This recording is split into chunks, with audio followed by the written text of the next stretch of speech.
When you are feeling a sense of agency, when you're feeling a little more potent in terms of your ability to make changes for yourself and to help others make changes, what are you doing? What are your dance steps? That's what I want to talk about today.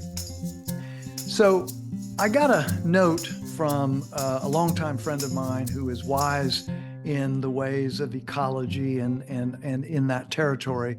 And he was saying that he wanted to have a gathering and to revisit our essentially our theories of change. How do we believe human beings change? And so it got me really, really thinking about that. Now, what I have been confident of for a very long time is that if you look at the way human beings are built as social animals, um, we are we depend incredibly upon stories to build our culture, stories that help us navigate the world. So if we want to change, essentially, it is a matter of changing the narrative, changing the story. And of course, as I've said on this blog and many other places, poems are just stories without the boring parts. So that's the connection. But what I wrote to my friend, again, and the context was really the meta crisis. And, we all know climate, oceans, nanoplastics, extinctions, habitat destruction, soil loss, forever chemicals. I mean, look, the list is long. It is not just climate, although climate is more and more in our face and faces. But what if we are going to change, if we are going to get through these narrows, how do we as individuals step more fully into our own agency? How do we bring, as I've talked about before on this blog, how do we bring the best of our intellect, our head, the best of our strategy, along with the best of our emotional life, our intuition, meaning our heart is the metaphor that we typically use. So head and heart together. How do we do that to deal with all of this difficulty that is coming at us like a speeding freight train? Have you noticed? So this is the note that I made for myself as I was thinking about this. I said, we are social beings. We make, consume, and live by stories, stories that help us see and feel, think, and navigate the world and our place in it. Stories that eventually define our very common sense. Think about it. The stories that live in your body, particularly the ones that you may have forgotten, those beliefs that are gone underground. That is what creates your and our sense of common sense. I also said all this, especially in these times of strain, difficulty, and change, a time when our current common sense no longer makes sense. And I don't know about you, but I'm finding myself and more of my friends and colleagues and loved ones who are questioning the common sense which no longer seems to make sense in our culture. I said, where family, friend, community connections all matter most. That's in this changing by narrative, changing the narrative, changing the story. And I ended it by saying this noodling, we learn and love and change in this way. We evolved in relationship. We evolved in relationship. We're selected at the group level. Any change we make must come this way if it is to come. If it is to come. Yes. So I wrote a piece, which is the title of today's podcast, We Are Each Other's Changes, and it was all on this theme, and I wanted to share that with you today. We are each other's changes. We are each other's changes. We find our stories just in time. We find our stories just in time when our meeting matters most. Step out of the poem for a second.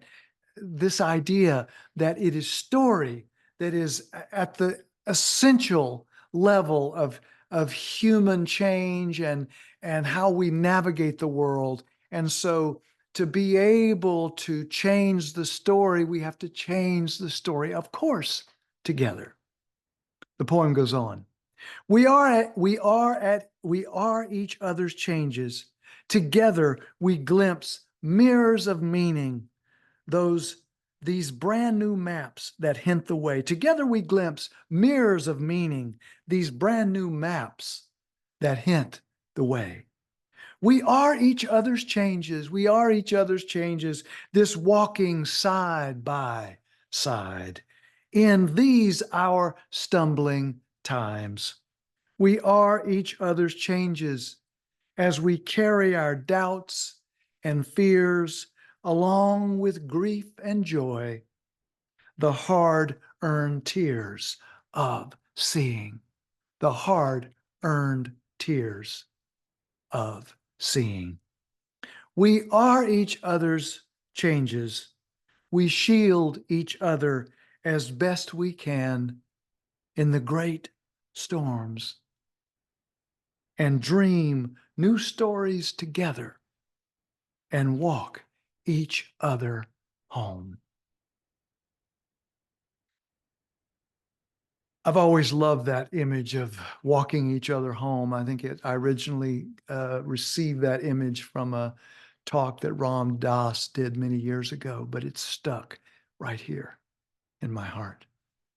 And this last paragraph, or the last two short stanzas, we are each other's changes as we carry our doubts and fears along with grief and joy, the hard-earned tears of seeing. For me, when this verse came, and it was surprising when it came to me, but it also seemed to speak to the fact that if we are going to be effective agents of change for ourselves and for others, we are going to have to digest, take in, accept, put on the doubts and fears, take on the doubts and fears at the same time that we deal with the grief and joy, and that all of that together may give us a hard-earned seeing, the tears of seeing, I said in the poem. And then the last stanza again. We are each other's changes. We shield each other as best we can in the great storms and dream new stories together and walk each other home. I don't know, as I've said on this podcast many times before, if the cavalry were going to come, now would be a good time. We've got a lot of difficulties. But of course, we know the metaphorical cavalry is not coming. We are the ones, as the old saying goes, we've been waiting for. And for us to have a sense of agency. And how do we do that? What is our way of tapping in to this community and to this building of a new story? For me, my own passion is, in whatever small way I can, is to place new stories into the stream, into the river of us all, to do that in community, which is why I so appreciate your listening ear and so appreciate those who follow this podcast and who are on this journey with all of us, with me, with all of us. So that's a wrap. Until next time and next poems or poem, please take good care of yourself, and if you can, someone else.